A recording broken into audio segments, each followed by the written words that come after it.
Hello, everybody. This is Ben Stiles and Kelley Craven. Hi, guys. We're bringing you our first round at the Oaks Disc Golf Course in Goose Creek, South Carolina. This is a new course that's just opened up. They did a soft opening this past week. Nice little 18-hole disc golf course built on an old 9-hole ball golf course. So it really gives you a lot of variety of shots as well as a lot of open, just big arm throws.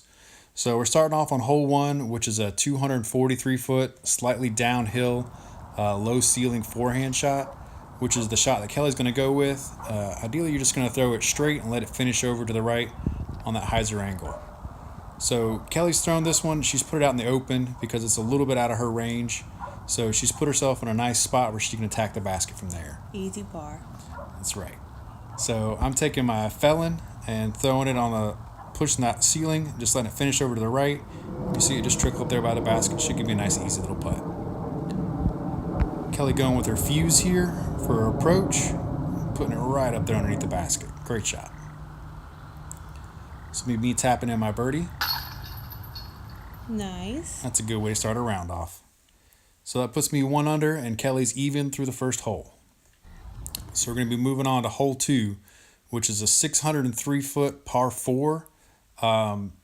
Ideally on this hole, you're looking to play something dead straight and then an approach towards the basket. There's a lot of room to work with here, so as long as you don't end up in the woods to the left or off to the right, this should be an easy birdie if you have the distance. So Kelley's throwing a nice shot just out in the open where she can continue just to make her way down the fairway. I'm taking a slightly overstable wraith here. I put a little too much hyzer on it. It's pushed me over to the left side of the fairway, but I'm still out in the open where I have a nice open line to attack the basket. Kelley going with her sail again. Just another nice little straight shot straight down the fairway. And I'm taking my Thunderbird here. I'm going to throw a little hyzer and try to keep it just short of that green up there and get a little skip up towards the basket's the plan. And you can just see it there, just finishing, a little flutter, skip in, and that's going to put me within 20 feet. So that's exactly what I was looking for on this hole. Try to start off birdie. And that is what you do not want to do. So she's turned it over a little bit. She's pushed herself to the right side of the fairway, but she still has a solid approach to the basket from here. Throwing that fuse again and just Or that. got over on it a little bit too much. Pushed it out there. She's left herself about 60 feet back to the basket. Going with her ringer for the approach here. And that's how you get a double bogey. That's how you get a double bogey. on a 600-foot hole, it's very understandable. So that's me tapping out my 3 for a 2 under start through 2 holes and feeling pretty good about myself right now. So then we step up to hole 3, 282 feet, par 3. Really interesting hole. It plays this little wooded section, so there's a lot of trees right in front of you. Through the trees. Exactly. Just miss as many trees as possible. Throw it as straight as you can and don't hit any trees. This is not a particularly difficult hole unless you miss your line like I did there and hit one of the big trees off to the left. And then anything off to the side of this fairway, you can see how pinched down it becomes because of the way this shape of these trees are. But I'm taking my Challenger here and just throwing a nice little shot, little hyzer that'll get me up there where I have a putt. This is Kelley. What are you throwing here? Your Eagle? Eagle, yeah. It's kind of threw it into the ground, but, it happens. It happens. So throwing the ringer again for the little half run. Got it close.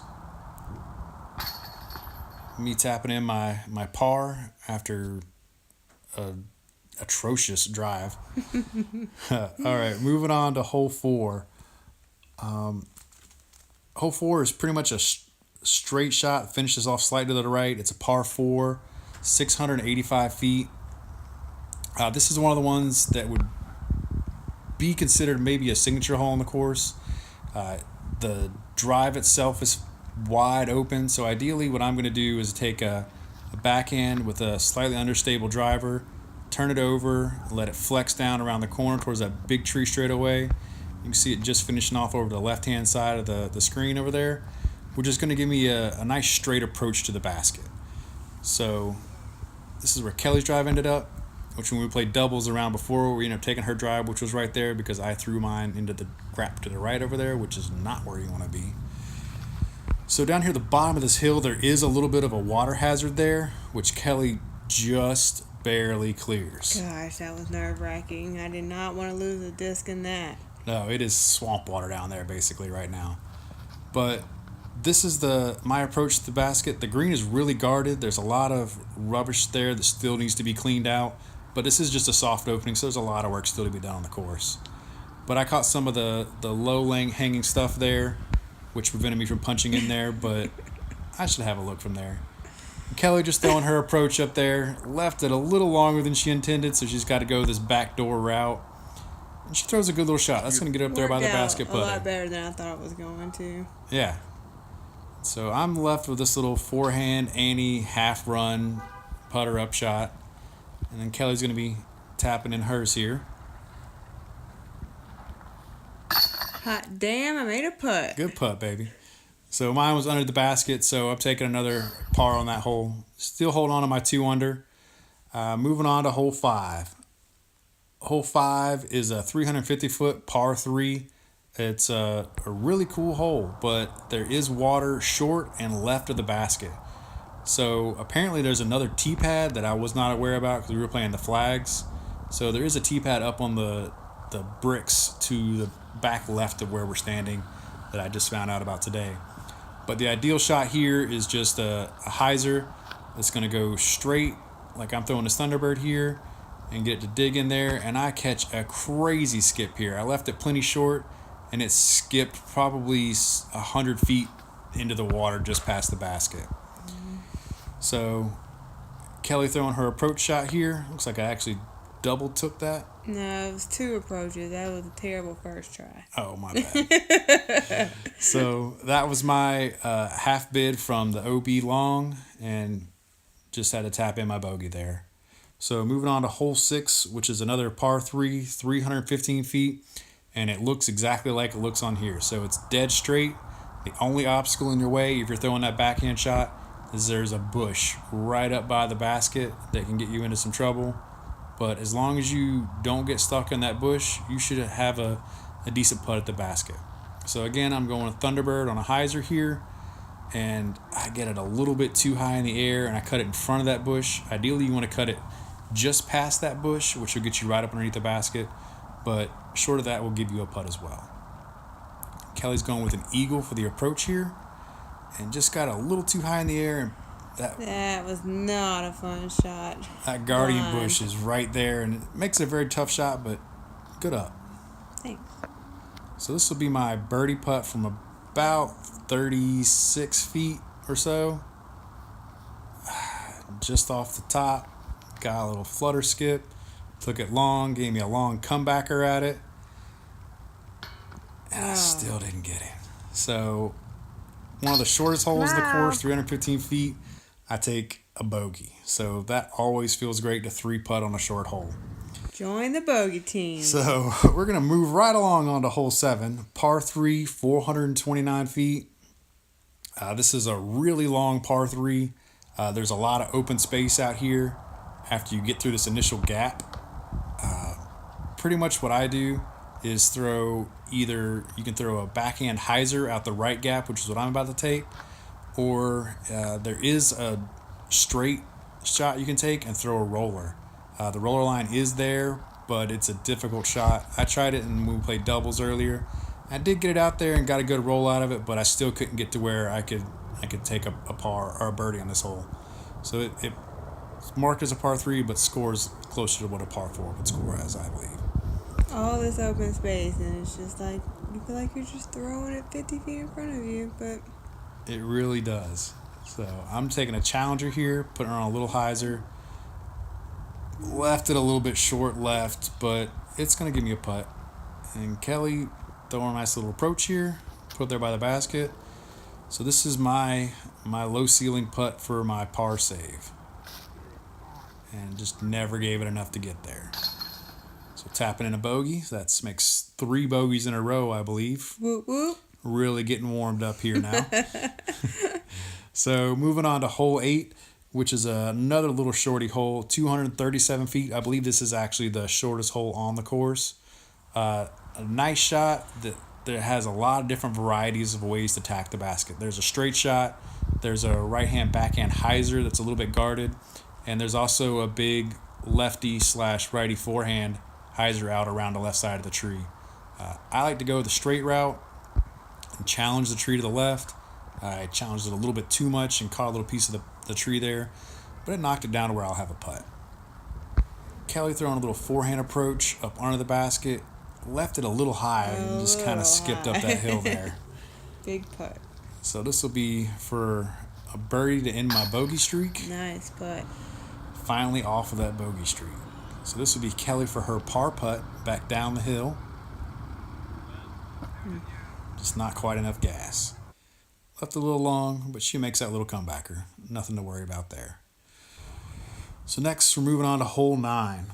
Hole 9 is a 420-foot par 3. It plays slightly uphill. There's a tree right in front of the basket. There's nothing really to worry about here as far as trees to hit, so you just grip and rip is the plan for me here. Don't throw it straight up in the air like that. But. Don't throw it in the air. But you're in the fairway, so you can attack the basket from there. So I'm taking my little flippier Wraith and just throwing it about as hard as I can, trying to give myself a putt. It finishes up there just left of that tree, so I'll have a long look for a birdie there. Kelley throwing her second shot. It's up there, still wide out in the open. So now she's going to take her third shot right up to the basket. Yeah, I'll take that one. I'll take that. That'll give you a putt. This is where my drive ended, so I've got a little bit of a putt, a little tester putt. Just can't quite convert. So that'll be another par for me. And Kelley, I believe, finishes this with a bogey. Moving on to hole 10. Hole 10, par 4, 549 feet.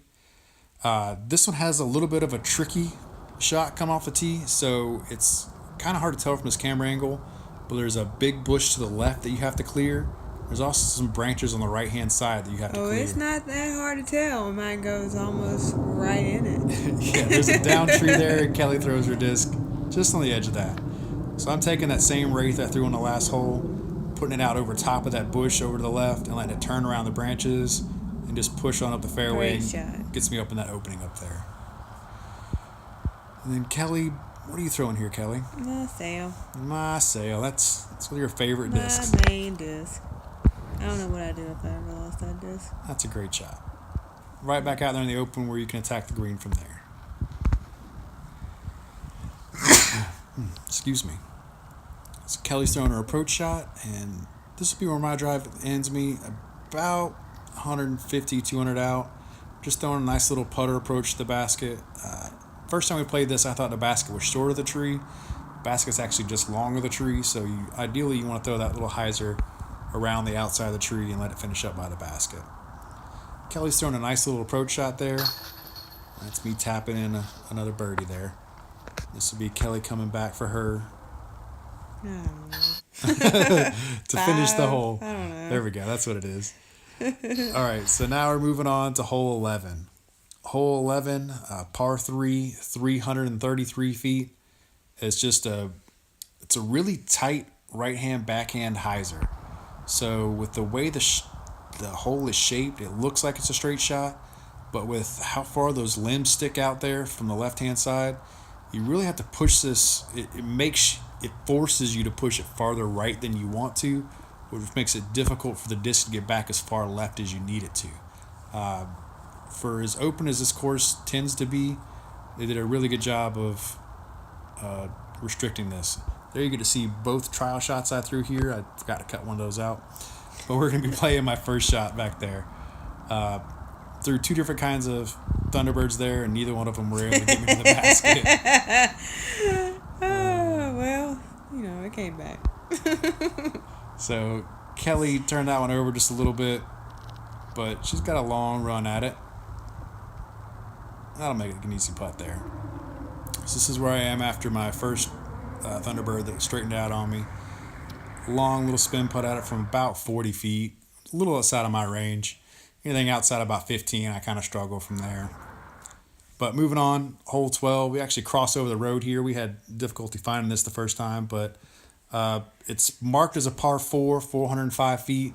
Talking with David Stone, he says it's actually supposed to be a par 3, which I believe is much more accurate because it's too short of a hole comparative to the rest of the holes to still be a par 4. So the ideal shot here is to do exactly what I'm doing here. Throw so whatever you can throw hard on a forehand straight and have it finish off to the right. The lighting here was kind of playing with us a little bit this time of day. It was getting to be late in the evening, but there's a little ditch area right down there where you can see the tall grass where Kelley's throwing right towards. So he's to turn a little bit. Yeah, perfect shot. I'm pretty happy with that. So you can see the basket's just tucked just off to the right hand side, just under these trees. We have a little low ceiling there. Really nice basket placement here. So this is where my drive landed me. So I'm within 25 feet and can't even hit the basket to save my life. But hit the comebacker, saved my par. It always feels good to hit at least the comebacker. So moving on to hole 13. Hole 13's a par 3, 351. It plays pretty uphill, especially for a Charleston course. So what I do is I want to make sure I throw something that's less stable so I can have the turn it needs. I still throw the backhand here.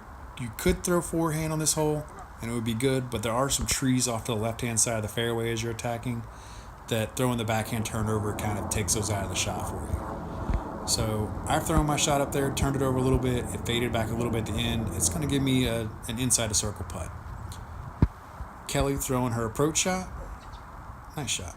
Thanks. This is where this will be my putt for birdie. That's a scary putt. It's all downhill from there. It is all downhill from there. And I missed another putt.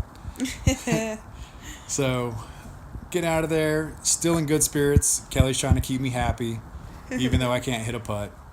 And this is Kelley for her death putt to try to keep from rolling down this hill. Woo woo. Good putt, baby. Made a putt. All right. So, finally back under par. Then moving on to hole 14. Hole 14, you cross back across the road, back to the main part of the course. This is a par 3, 273 feet.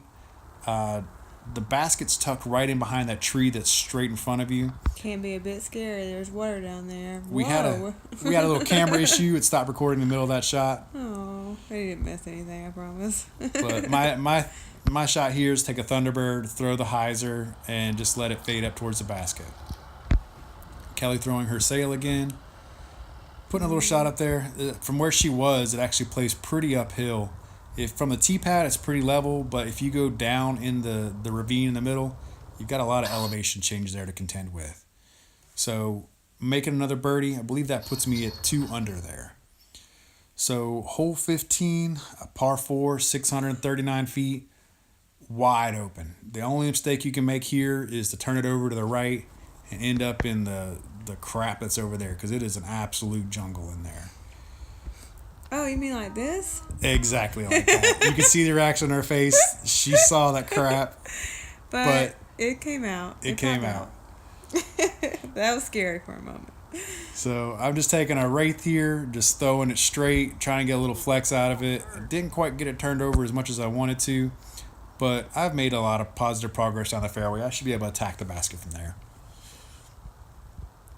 Kelley for her second shot, just trying to throw something out in the middle and just continue making her way down this fairway. Yeah, I was happy with that shot. That's my diamond from Caps. Thanks, Caps. Taking my Thunderbird, trying to just hyzer it in there. I don't know if you can quite see on the camera, but the basket's about 40 feet right of where my disc is and about 10 feet farther. So I just didn't quite get into the gap, didn't give it enough gas to get in there. Mm-hmm. This will be Kelley throwing her approach shot into the basket. It's really guarded with those trees. They did a really good job when they set this course up, protecting all the baskets and making the tee pads as difficult as possible with the terrain they were given. So I've got a little branch that's sticking up right in front of me, which means I'm having to throw a lofty nose down putt, try to get the dive back towards the basket. I just couldn't quite get the angle right on it. but it's going to make for an easy par save for me. Then we'll be moving on to hole 16. Hole 16. Yeah. Another little short hole with a guarded basket. So it's wide open between the tee pad and the basket. Nothing to stop you until you get up to inside the circle. So right there around the edge of the circle, you can see those 3 big, I believe they're oak trees that are guarding the basket. Any shot that you can get to trying to trickle in there and filter, it kind of has a bowl effect. So if you get up past those trees, anything that's in that area is going to filter in towards the basket. You get a nice easy putt. I'm throwing the Buzz OS on an outside hyzer, and I hit one of those guardian trees, and it rolled back away from the basket and gave me a long putt at it. But a putt's a putt. This is me from about 20, 25 feet. Hell yeah. Made good on another putt. So I believe that puts me at 3 down, and this will be Kelley for her par putt. Good putt, baby. Thanks. All right. I make them every now and then. It happens. So we're moving on to hole 17. It's a par 3, 288 feet. It plays slightly downhill off the tee. The green slopes from left to right. So for me, I feel like the forehand plays very well for this hole because you can throw it right at the hill and get it to spike. Kelley's throwing a fuse, just throwing down to the bottom of the hill there, so she can have an uphill approach at it. I'm going with my overstable Thunderbird, and I got it too much in the air. And with the amount of air I put under it, it just kind of sails out and glides way off to the right-hand side. But it's going to give me a long putt. Kelley throwing her fuse for her approach shot. I love that thing. Absolutely great shot. Kelley for par. Whoa, look at that. Nice putt with a fist pump. Heck yeah. So this will be my birdie putt from about 30, just off that front rail. Hey, at least it didn't roll. It didn't roll away, which is something you do have to worry about on the screen because it could take off and go. And finally on to hole 18, absolutely great hole. It's one of the shorter holes, but it comes in at 309 feet. It is scary. The basket's about 10 feet off the water, and you're going to see Kelley's play here. Layup. I cannot make Layup. it over the water, and I'm not willing to lose anything, so that's what I'm going to do. I'm throwing my Comet here, just trying to throw it straight, let it turn over, finish into that hill over there, and just be safe. This is a solid hole. I think it's a little easy to be. I think it could be a little longer and bring the water into play a little more. But it's really easy to throw it just past the basket and be safe and make the hole a lot easier than That it was should be. another scared shot over the water. A little too much hyzer on it, finishes in the little crap off to the right, but we're still in the fairway. We're still making progress. I'm just trying to make it through this hole without losing anything at this point. Yeah. Good up. So this is me from about 30 long, just off that front cage.